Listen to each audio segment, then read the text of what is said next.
What it do, cousins? I hope that you guys are doing well. Happy Sunday. Welcome to the Trap House for the second time. I hope that you tuned into the Black Church. Paradise is a Paradox sermon. It was one of them ones. It definitely peeled back some layers. So dive into that when you get a chance. This is our full moon in Scorpio recording, where I'm going to talk about how this full moon on the 23rd will be affecting the collective. If you are interested in the play-by-play on how it will affect you as an individual, I encourage you to book a basement session on my website. They are still discounted at half off through the end of the month, and you can ask different questions about your birth placements as well. This full moon in Scorpio is happening at 4 degrees of Scorpio. 4 degrees is the Cancerian degree. So the mother, the home, the water around the home, water within the home, waters that have nurtured the home, wounds that come from our maternal vessels, so on and so forth. There are going to be some emotional depths that are explored during and before this full moon. Remember, you can feel a full moon or new moon phase 3 days before, 3 days after. You can work with that phase 3 days before, 3 days after. It's really up to you on if you want to determine that you are already out of eclipse season by the time this full moon comes, or that you are finalizing your eclipse season messages by the time that this full moon comes, as far as if you want to set intentions, manifest, any of that. Yesterday, we had the Jupiter-Uranus conjunction, which you didn't necessarily need to manifest or set intentions or do any rituals, but everything was set up in your favor if you did. So things were already moving in your favor. And if you decided that you wanted to add a couple of trinkets or sprinkles on the cake, that would have been fine. With this full moon being in Scorpio, and Scorpio is ruled by Pluto, and Pluto is already a heavy hitter doing a lot of movement since the beginning of this year, attempting to get comfortable in its long journey through Aquarius just before it slides back retrograde at the end of the year into Capricorn. Pluto is the depths. It's the emotional depths. It's what needs to be let go of. In order for us to enjoy the life of the thing, we have to enjoy the death of the thing. So this full moon in Scorpio on the 23rd, there can be some emotional depths that need to be explored while we are in the same breath honoring the magnitude of each emotion, whether good or bad, so that we can feel the magnitude of each emotion and then release it, which is the true epitome of the cycle of life.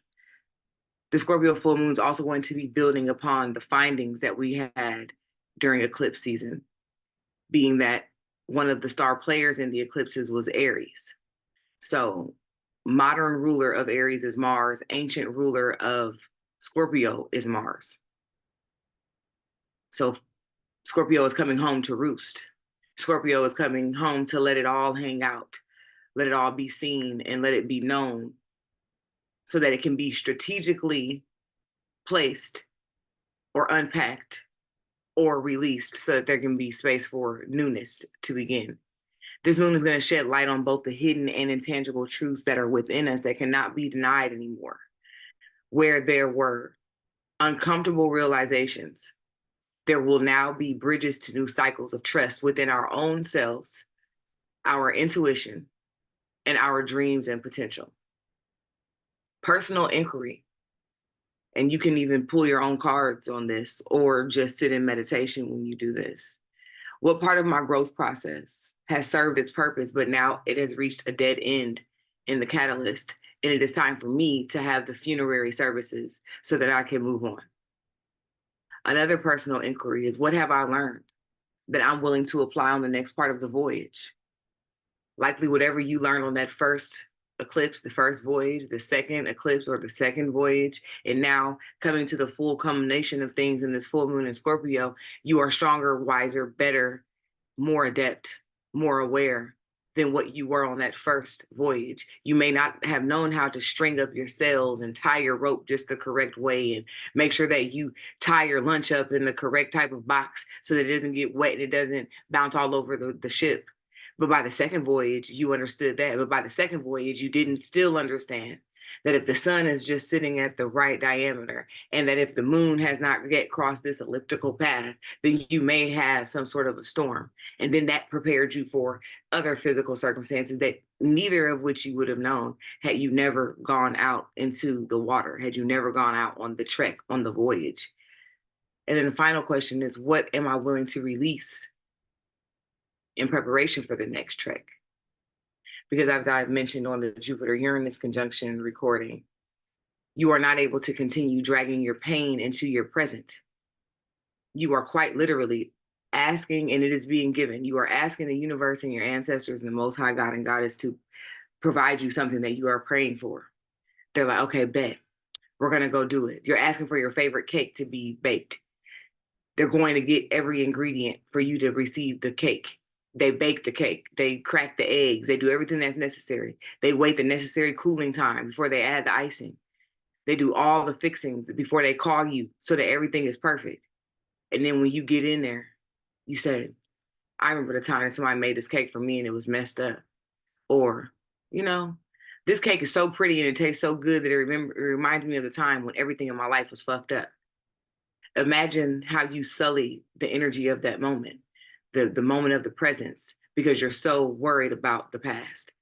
Whether you're worried about it coming back to haunt you, you're anxious about it repeating, you're doubtful about what is in the future, you're not living enough in the present so you cannot even enjoy the piece of cake that you have been patiently waiting for, that you requested the universe worked in your favor to bring to you, but you keep bringing your past into the present. So what are you willing to release in preparation for the next part of your trek so that it can be even better? We're going to have a new vantage point under this full moon eclipse energy, or full moon Scorpio energy rather. And we will be looking back at the mountain peaks of eclipse season and the first retrograde of the year, all being in Aries. Venus is in Aries. Chiron is in Aries. The North Node is in Aries. Mars, well, is in Aries now. By now it is.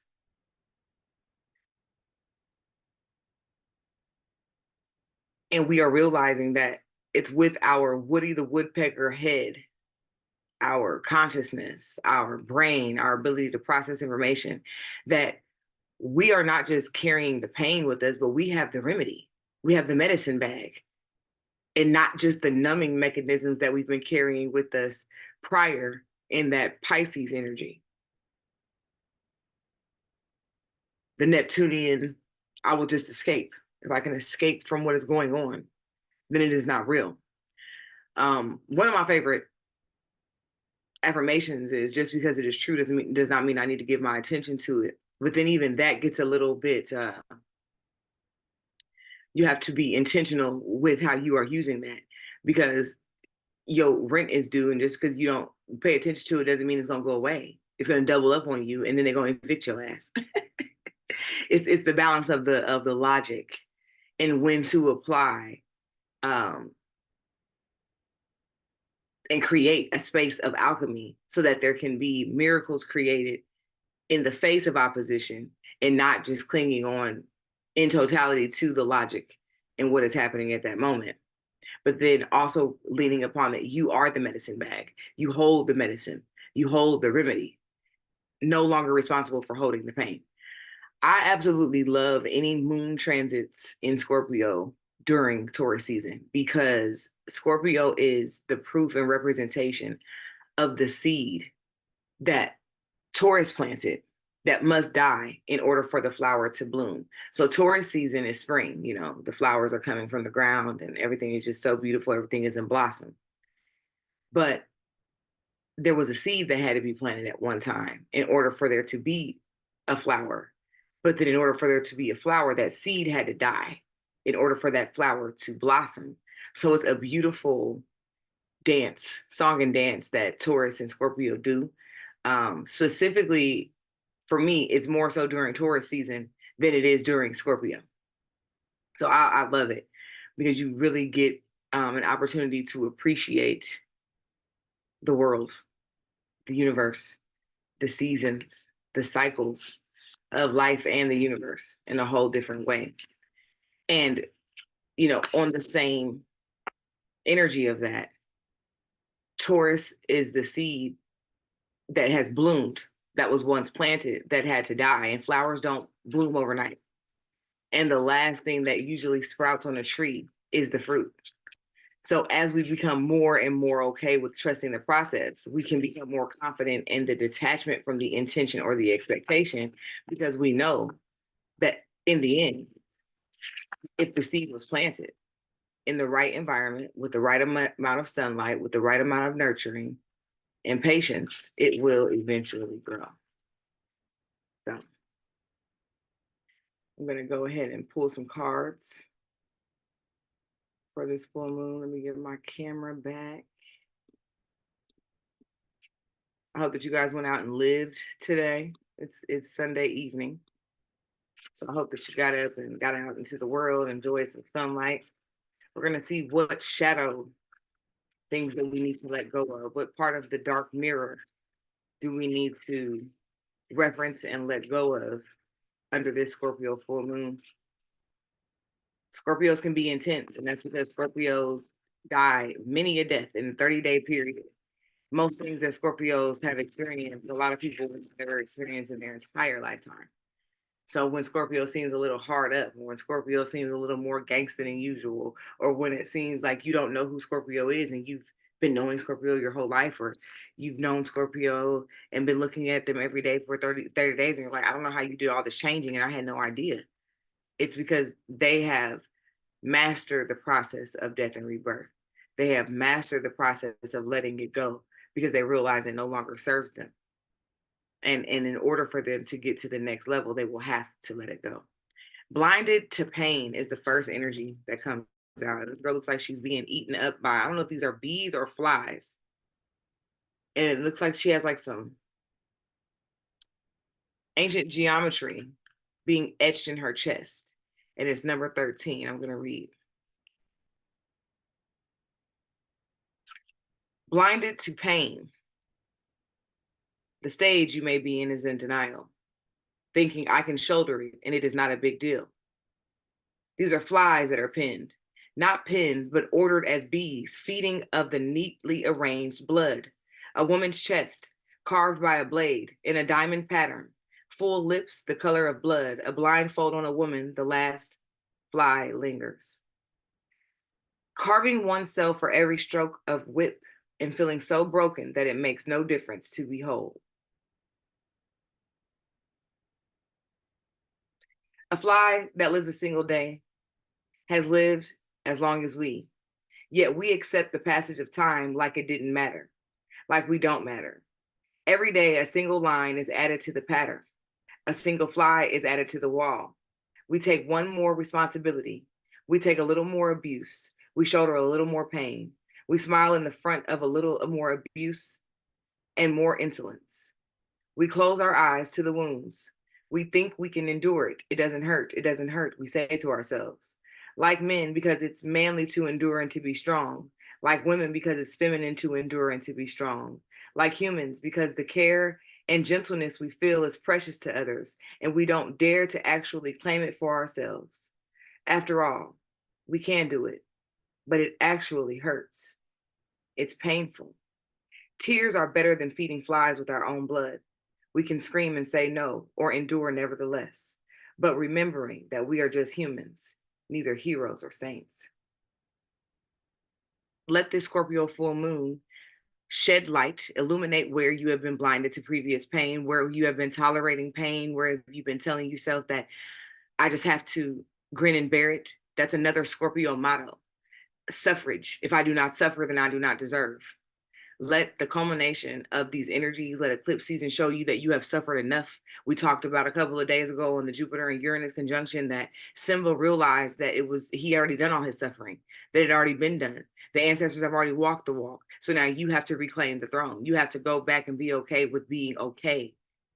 and not feeling like it's your due diligence to struggle and be in pain. Is this me is the next energy, and it's number 4. And the sun will be at 4 degrees of Taurus. The moon will be at 4 degrees of Scorpio, the Cancerian degree. Is this me? The stage is acceptance. I cannot recognize myself, but I am still me. I cannot recognize myself as I cannot remember the road that led me here. How can I see the road ahead? This card is not about affirmation, but rather a question. Is this me? Can I recognize myself? Maybe yes, maybe no, but for sure, I lost the road I had once. The last time I stopped to really think about it, in my heart, it feels like it may have been in high school when I went to prom. But now I am 45 and I went thrice and I weighed thrice. I feel my true self as the kid who wanted to play soccer, all the while punching the numbers on the Excel file out in an insurance office. It is not necessarily something negative as a dream lost or corrupted. I could see myself as love and the most important thing in my life. But actually, I have a very well-paid job that makes me travel and I sleep alone in hotel rooms. When did we last look at ourselves in the mirror? Do we like what we see? Make no excuses because the choices which made what we are our responsibility. If an old dream is dead, it is time to dream anew. If the old dream is alive, it is time to get back to it. Which is the completion of eclipse season. From the beginning, we've been realizing that, oh shit, half of what we picked up had nothing to do with us. We got it from our mama and him. That had nothing to do with us. Sorry if that's giving y'all a scratching sound. Then in the middle of it, so, oh shoot, it had nothing to do with me on what I received in programming, but it has everything to do with me on what I receive now from this point forward. And now I have to recondition myself. What does it say? If you look in the mirror and you don't like who you see, then make no excuses because the choices which made what we are our own responsibility. If an old dream is dead, then it is time to dream anew. And if the old dream is alive, then it's time to get back to it. It's time to get back to what your purpose is. And in order for you to do that, you will have to finalize or release the validation of caring with what someone else thinks about you, of when you realize that you have outgrown something or someone that you no longer care. You're not trying to hold that near and dear to your heart. I have a client who wrote an ebook this week, and it's basically talking about the pain and trauma that she experienced from her family in her childhood. And she was a little nervous about releasing it because she didn't know how her family was going to receive it. And in the coaching, I had to reiterate to her if they wanted their story to be told different or their role in your story to be told different, then they should have been more intentional with the role that they played. And the same is very true now. You cannot be afraid to go back and retrieve your dreams, to tell your dreams, to tell your story, to push into what your purpose is because you are worried about who may not recognize you. Because at the end of the day, if you don't recognize you, that's the most important thing. Then the final energy for this Scorpio full moon is anger and chains. It's number 29. Stage is anger, forced, channel outside, unreasonable, undirected, but powerful. Lions, sparks, chains, and signs and lines all melded together, geometry and colors like an explosion. I've got to break free. I want to break free. Anger is not the road to clarity. It is not a controlled effort or a cold dish. It is raw, primal, explosive. It is the loss of reason, the loss of restraint, a bomb burning bright in black color, a wax seal carefully crafted to be immediately broken. But anger is also freedom. How can you break a single thread woven within a million others? How can you unfetter yourself from a bad situation, letting all the rest unchanged? It doesn't work like that. When you need to break free, you need to shake and shout, and more things will be broken. Just like that. They are like a bundle. You can target, but you cannot choose. Break many to break one. Save one to save many. Anger and chains. And that's deep because, again, the confirmation of everyone that you started with, you will not end with. How you started, you will not be the same when it's all said and done. When you really go through your growth and maturation process, as I briefly talked about today on the Paradise is a Paradox Black Church sermon, if you start going through healing and growth and transformation with a person, you likely will leave that person behind, or you will leave that friend behind, because you will realize that you either were drawn to them because of a wound, or that because you're spending so much time in isolation and abstinence that you are now creating a disconnect between the two of you that cannot be remedied, that was not supposed to be remedied, because you were really supposed to be dedicated to the foundational catalyst of the relationship that you have with yourself.